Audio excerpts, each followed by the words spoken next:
what's your self-care routine like? My self-care routine is very intentional in the morning and very intentional at night. And I try to be mindful of it throughout the day.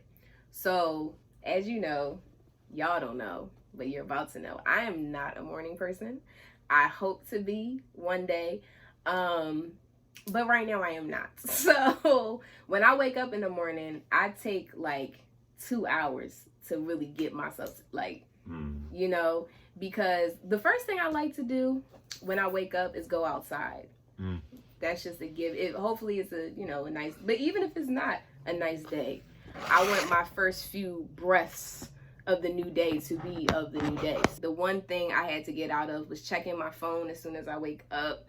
That is a really terrible habit. Fun fact, the first 20 minutes of you waking up is very, very important. It's very, very crucial because your brain is downloading a lot.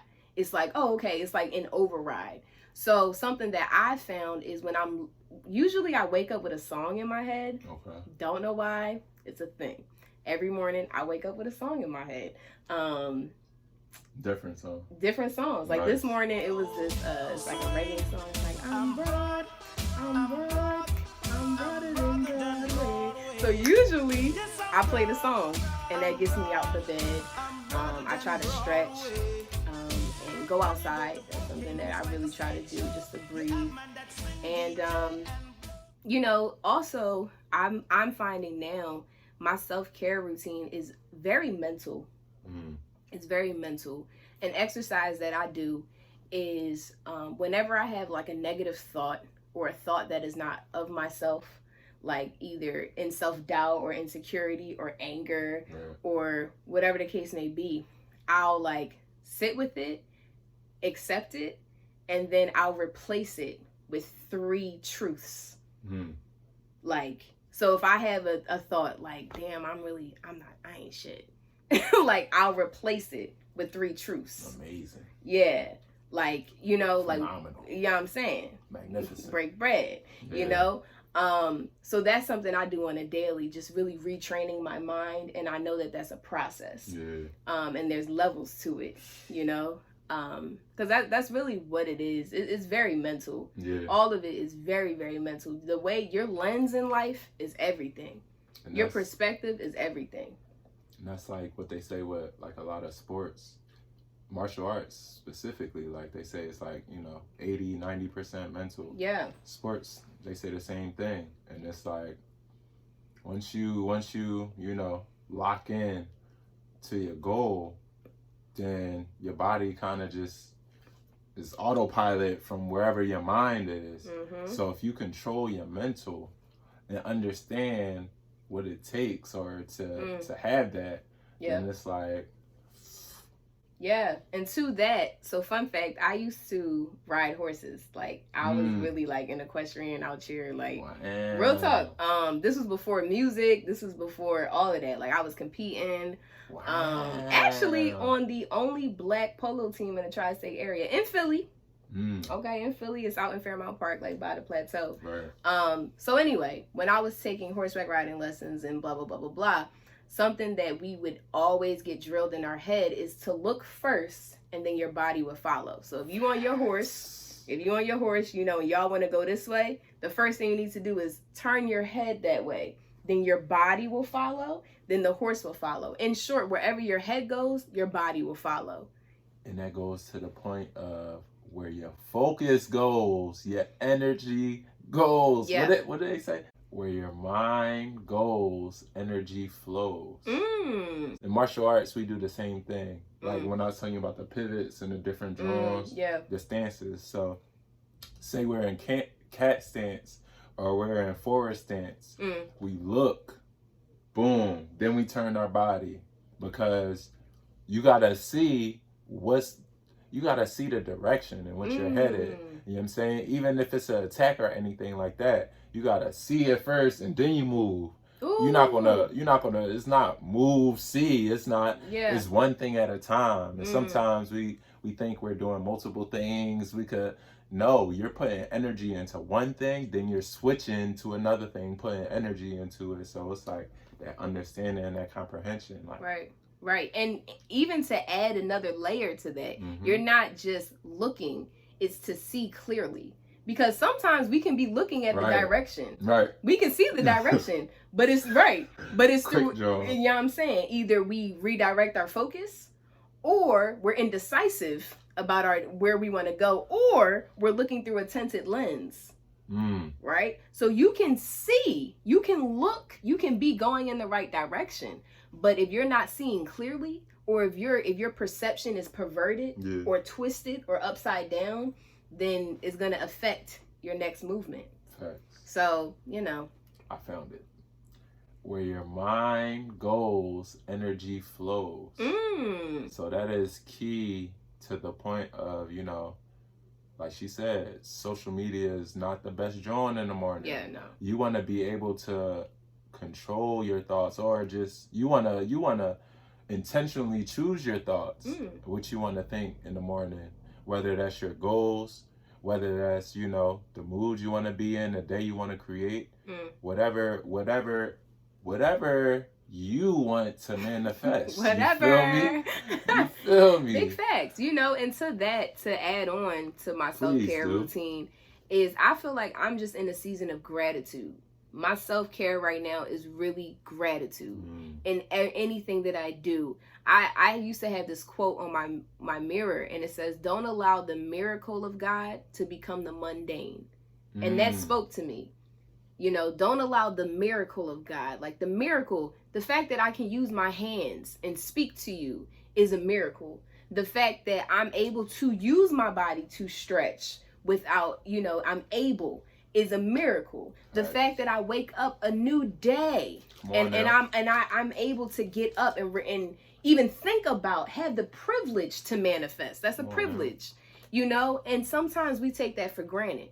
And we make it the mundane, you know, just the regular. So I think for this season of my life, my self-care, the theme of it is just being grateful and having gratitude. You know, I'm about to leave in a couple of months and go elsewhere.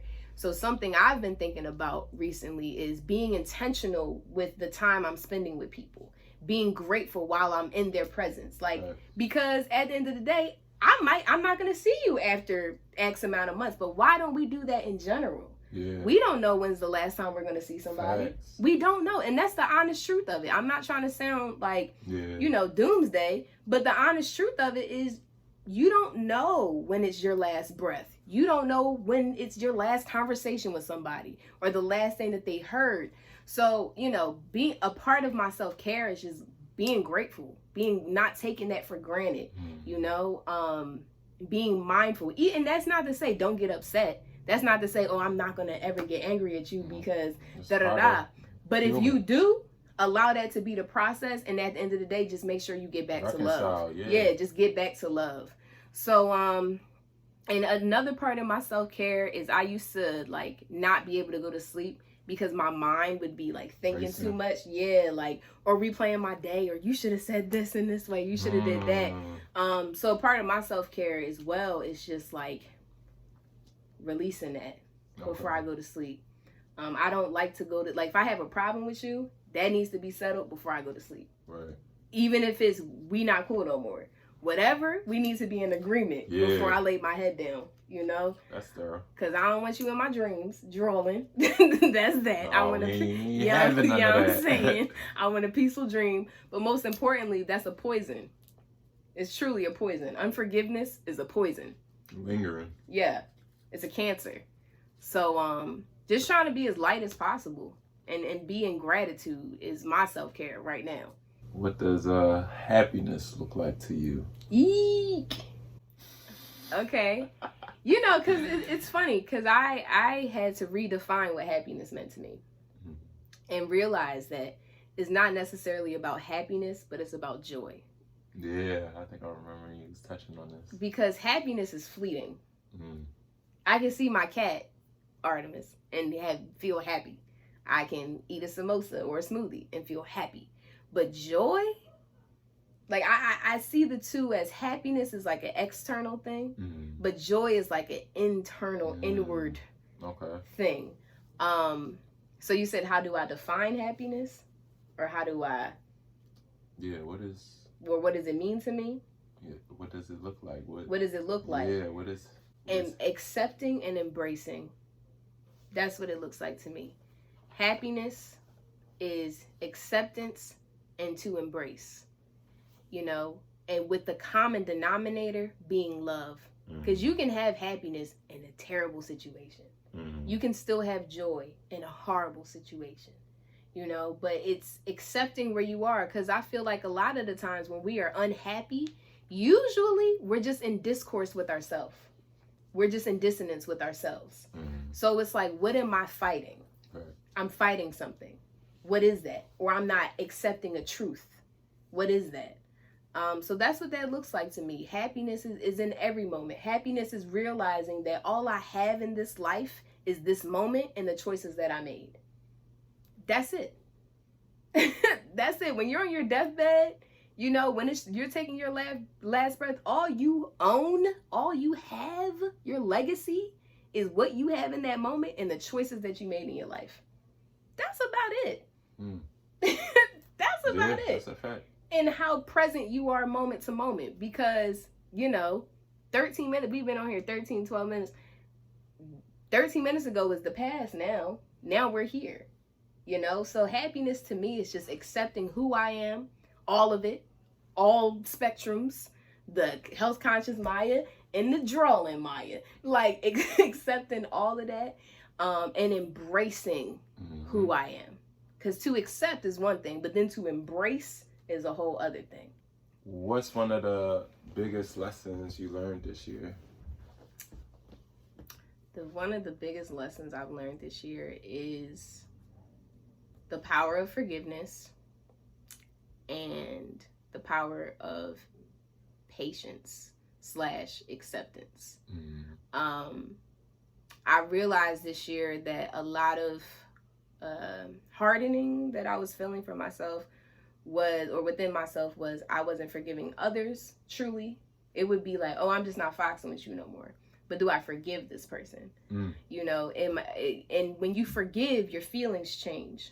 It goes from to, let me pray for this person. Yeah. Let me check on this person. You know? So I recognize that within myself, but also forgiving myself. There were parts of myself that I didn't forgive. I knew when I was falling off or missing the mark from after the bike tour, you know, I had to forgive myself that I fell off and have grace with myself that I fell off. But also being patient in the process. But in short, what have I learned this year? I would say I've learned to forgive, I'm learning to forgive. I'm learning the power of forgiving myself, and I'm learning to be gracious with myself and show myself grace. Because the beautiful thing about God is grace is new every single day. We get fresh grace every day. Like it's available to us, right? To live this weightless life is available to us.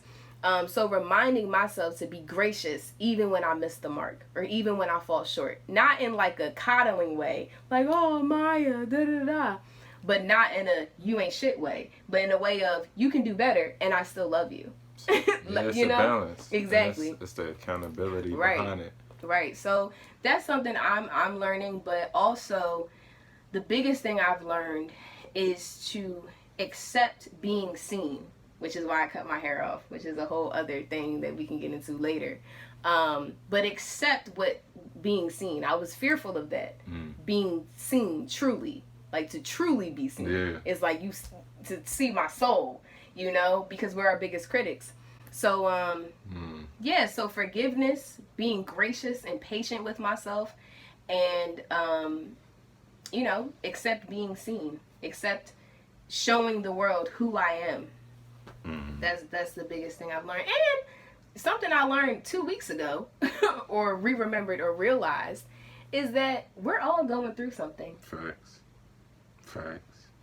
And I always knew that, but when I realized that, it changed the way I treat people that I don't like, or we don't see eye to eye, or we have different political views, or they're Trumpers, or what. Let's be honest. Yeah. It really, we are all going through something, and half the time we're going through the same thing, just in a different color, or in the different end of the spectrum. It's the same blue. I'm just going through baby blue and you in midnight blue. It's still blue. Mm-hmm. You know, so that it's been teaching me compassion and realizing that I'm not the only one feeling this way. I'm not the only one that's confused or depressed or whatever else. 2020 has been very, very intentional, very purposeful in many different ways. Yes, Lord.